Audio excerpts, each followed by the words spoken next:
वो व्यक्ति लेके जा राज सिन्हा जी। अध्यक्ष महोदय, मेरा प्रश्न बड़ा महत्वपूर्ण है अध्यक्ष महोदय, और मैं पहले तो धन्यवाद दूंगा माननीय मंत्री जी को, जो शुरुआत पे खंड में गलत टाइपिंग होने के बाद भी मेरी भावना को उन्होंने समझा और उत्तर दिया। अध्यक्ष महोदय, ये महिला पर्यवेक्षिकाओं के अध्यक्ष महोदय उनके नियमितीकरण का प्रश्न है, और सरकार ने स्वीकार किया है, आंशिक स्वीकार किया अध्यक्ष महोदय मेरे प्रश्न के जवाब में, कि वित्त विभाग झारखंड रांची के ज्ञापांक इतना के अनुरूप का संविदा पर कार्यरत महिला पर्यवेक्षिका के पदों को प्रत्यार्पित कर नियमित पदों के सृजन की सशर्त स्वीकृति प्राप्त है, आंशिक स्वीकृति है। लेकिन अध्यक्ष महोदय, मैं जानना चाहता हूं कि यह जब स्वीकृति प्राप्त है तो अभी तक कितने महिला पर्यवेक्षिकाओं को नियमितीकरण किया गया अध्यक्ष महोदय? नहीं किया गया तो स्वीकृति प्राप्ति के बाद भी क्यों नहीं किया गया अध्यक्ष महोदय? यह संविदा पर कार्यरत महिला पर्यवेक्षिका अध्यक्ष महोदय महत्वपूर्ण विभागों में कार्य करती हैं, महत्वपूर्ण समय गुजारते हैं अध्यक्ष महोदय, और उनका नियमितीकरण तो करना चाहिए, स्वीकृति भी प्राप्त। उत्तर ले लेते हैं। जी अध्यक्ष महोदय। माननीय मंत्री। माननीय अध्यक्ष जी, माननीय सदस्य का जो सवाल है नियमितीकरण करने से संबंधित है, इसमें 286 लेडी सुपरवाइजर का नियमितीकरण करने से संबंधित है। कमिटी ने अनुशंसा कर दिया है, जो चीफ सेक्रेटरी की अध्यक्षता में होता है वो अनुशंसा कर दिया है, और हमारा विभाग ने उसको मूव कराया, क्योंकि सभी विभागों से उसकी स्वीकृति लेनी होती है, तो कार्मिक विभाग में हमने उसको मूव कराया। कार्मिक विभाग ने क्वेरी किया है, कुछ क्वेरी किया है, हम लोग अभी उस क्वेरी का जवाब पुनः दे रहे हैं, वो क्लियर हो जाएगा तो हम लोग मूव करेंगे कैबिनेट की ओर।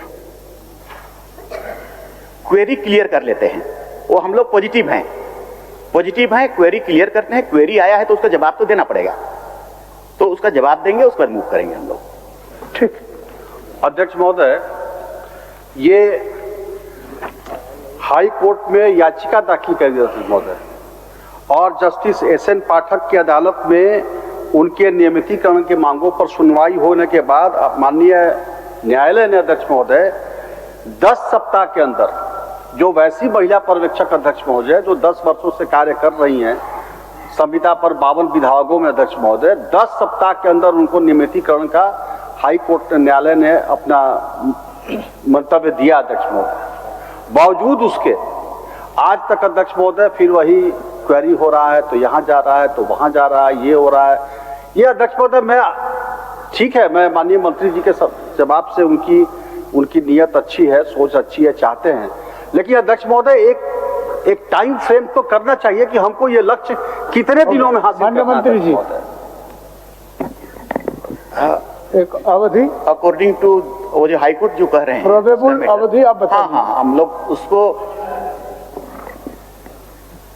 जल्दी से जल्दी हम करेंगे, मतलब आप जो अवधि चाहते हैं हो सकता है कि उससे जल्दी भी वो मूव हो जाए, मगर एक बात तो तय है, अब डिपार्टमेंट की क्वेरी वाला मैटर है, उसको हम खुद लग सकते हैं, और उसको क्लियर करने में पूरी डिपार्टमेंट को मैंने निर्देश किया है कि यथाशीघ्र हो, जल्दी से जल्दी जहां भी प्रॉब्लम आए क्विकली उसको ठीक करें और उस मुकाम तक ले जाएं जो कैबिनेट तक जाना है, तो हम जितना से जल्दी करेंगे। आप कितना अध्यक्ष महोदय, एक बात मेरा सुन लीजिए अध्यक्ष महोदय, मेरा कहना अध्यक्ष महोदय कि सुप्रीम कोर्ट के आदेश और राज्य सरकार के नियमितीकरण नियमावली 2015 अध्यक्ष महोदय 2015 में नियमितीकरण नियमावली आया है अध्यक्ष महोदय, आज 10 वर्ष हो गए अध्यक्ष महोदय, कैसे भरोसा किया जाए अध्यक्ष महोदय? 10 वर्षों तक अगर नहीं हो पाया ये सवाल माननीय राज सिन्हा जी, आप काफी वरिष्ठ भी हैं, उत्कृष्ट भी हैं, कहीं कोई कमी नहीं है। अच्छा, उसका गारंटी क्या हो सकता है बताइए। अब मंत्री जी आपके जवाब में बोले कि हम कोई काम कर रहे हैं, आप भी भावना से, अध्यक्ष महोदय, भावना से हर बात का समझ गए। जवाब जल्द से जल्द हो जाता है ठीक अध्यक्ष महोदय। नहीं होगा तो फिर है ना, फिर आगे हम लोग इस पर बात। अध्यक्ष महोदय, एक बात अध्यक्ष महोदय, आप भी गवाह हैं इस बात के। चलिए। पिछले बार सत्र में अध्यक्ष महोदय मेरे गैर सरकारी संकल्प के जवाब में माननीय मंत्री का ने कहा था कि अगले शीतकालीन सत्र आने के पहले वो आपका काम हो जाएगा, लेकिन अध्यक्ष महोदय आज तक तो वो हुआ। अच्छा, वो बात सदन के बाद का अध्यक्ष महोदय, श्रीमती रागिनी सिंह, आपकी भावना की श्रीमती कदर करता हूं रागिनी अध्यक्ष सिंह, महोदय।